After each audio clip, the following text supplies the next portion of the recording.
Se o verdadeiro espírito do Natal é o renascimento de Jesus nos nossos corações, nós não poderíamos deixar de contar uma história de fé e esperança. Samuel Cirilo é um ex-morador de rua que, com a ajuda da equipe de assistência social do abrigo em que ele morava, pôde se reencontrar com a sua família. Detalhe, tá? Eles o procuravam há 47 anos. Quem vai contar essa história é a Maria Faria, que na época era uma das assistentes sociais do abrigo.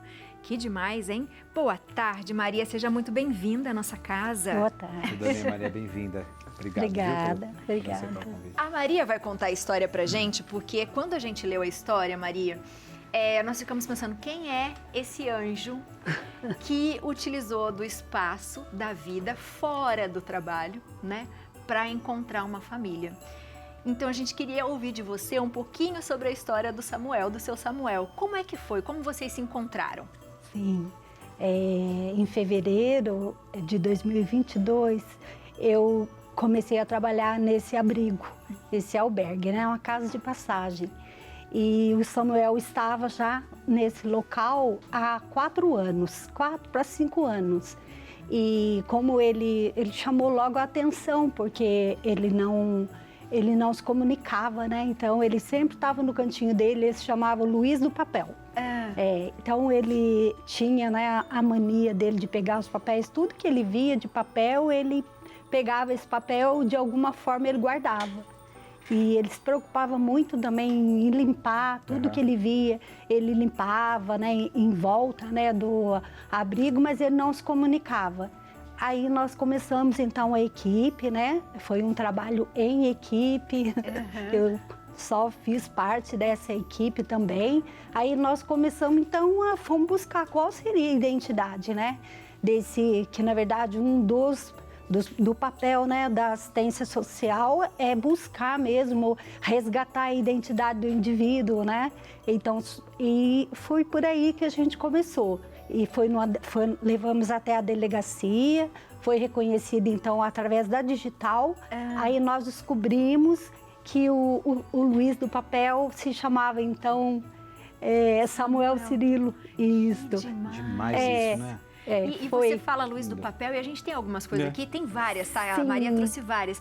Ele não se comunicava verbalmente, mas ele gostava de escrever? Ele gostava de escrever. E a escrita dele começou a partir do momento em que ele começou a participar também dessas oficinas aí, né?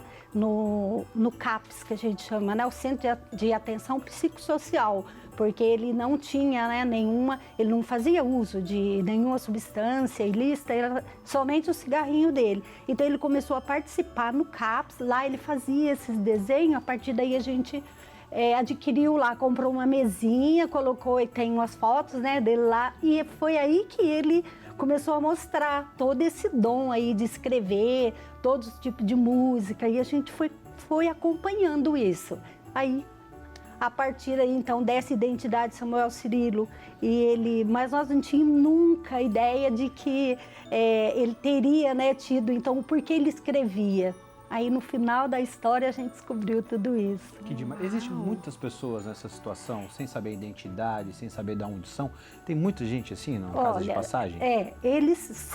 Na forma do Samuel, não, ele foi um caso único que nós tivemos, que na verdade ele perdeu mesmo a consciência, né? Ele não sabia nada. Ele não sabia nada dele.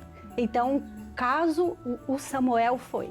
O Samuel foi um caso assim exclusivo que nós tivemos. Outros resgates, como articular com a família, né? Principalmente já a pessoa idosa, que tem muitos. Aí a gente tenta resgatar a família, né? Houve já um rompimento de vínculo lá atrás, na infância, dos filhos. E a gente também consegue fazer um trabalho legal.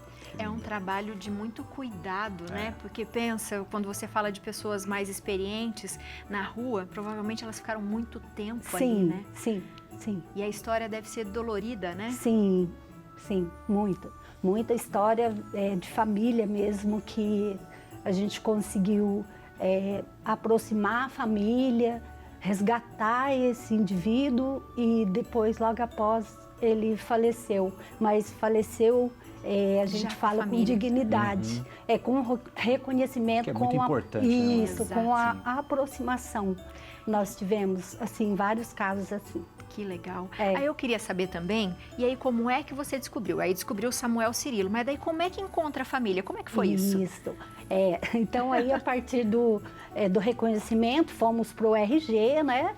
Fazer o RG, e na hora de fazer o título de eleitor, foi aí para todos os equipamentos que nós chegávamos, falavam, né? A história dele. Todos conheciam já a história dele, porque a gente tinha que falar por ele.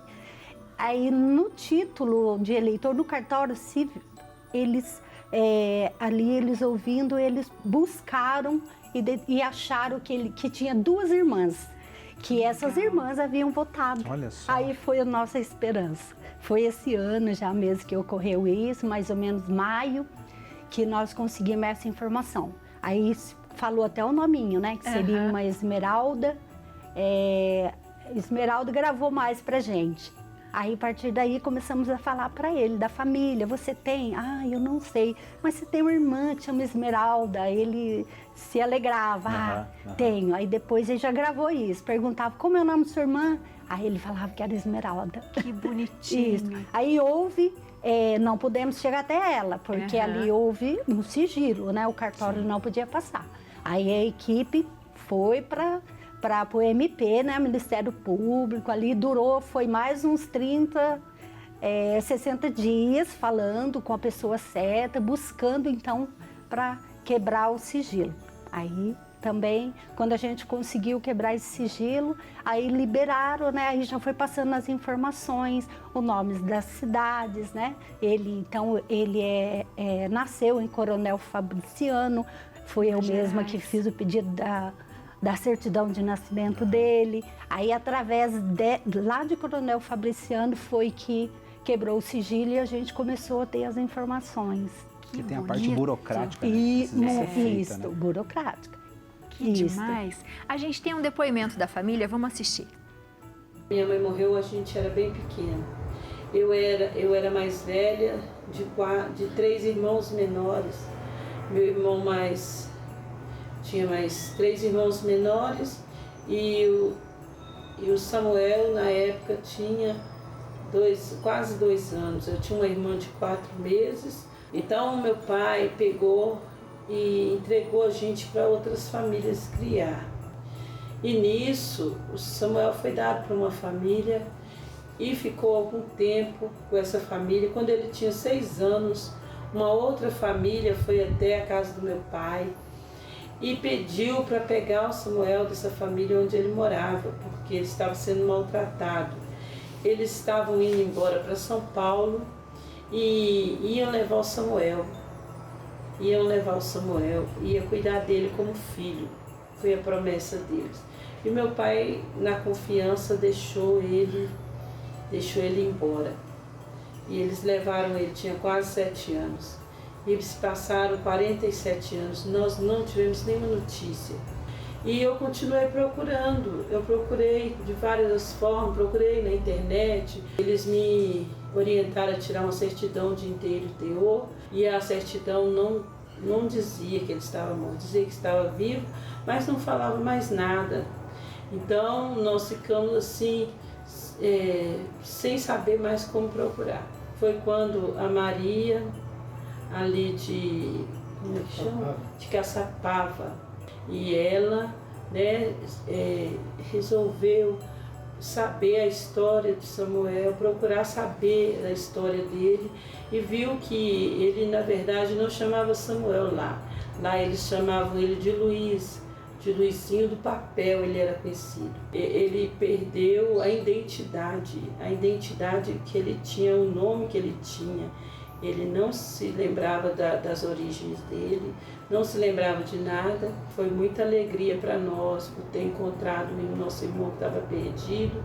Nós achávamos que não tinha mais jeito de encontrar essas pessoas do centro comunitário de Caçapava.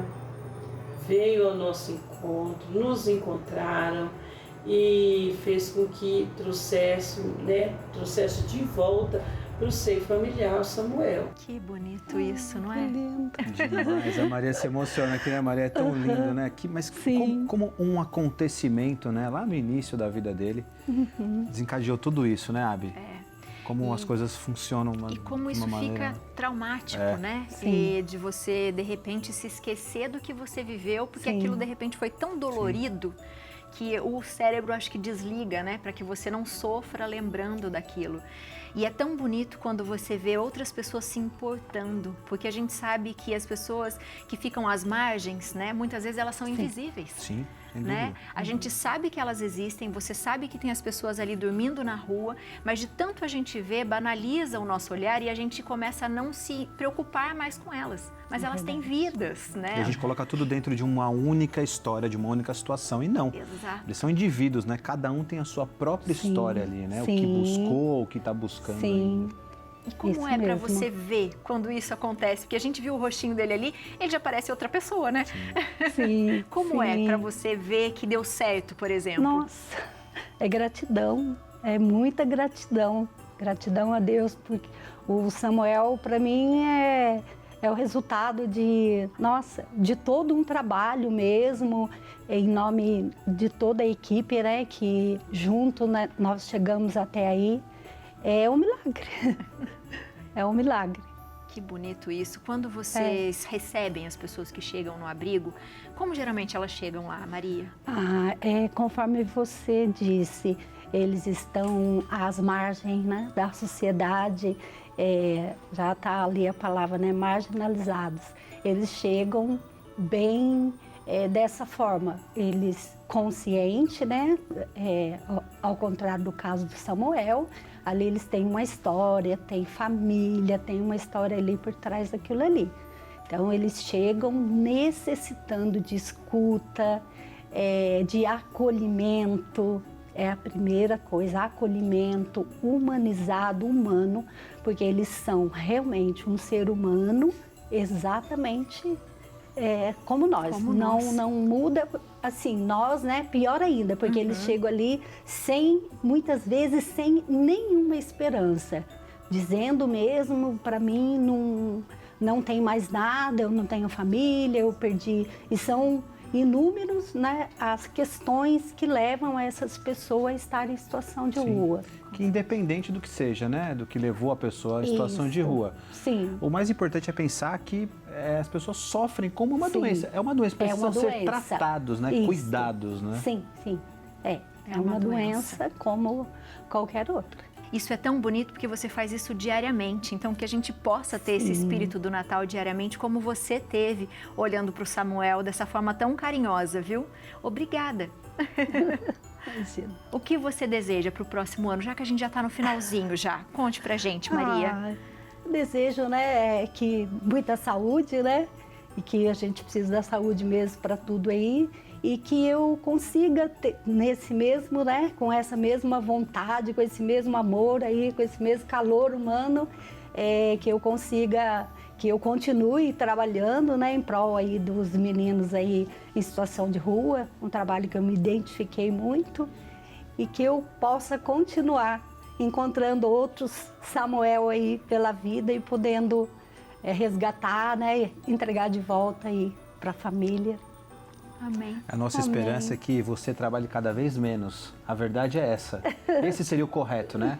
De você ter menos trabalho a cada ano que passa. Mas pelo que a gente vê, nunca é assim, né, Abi? O trabalho de vocês sempre aumenta, cada vez mais, infelizmente. Mas o seu trabalho foi a coisa mais linda.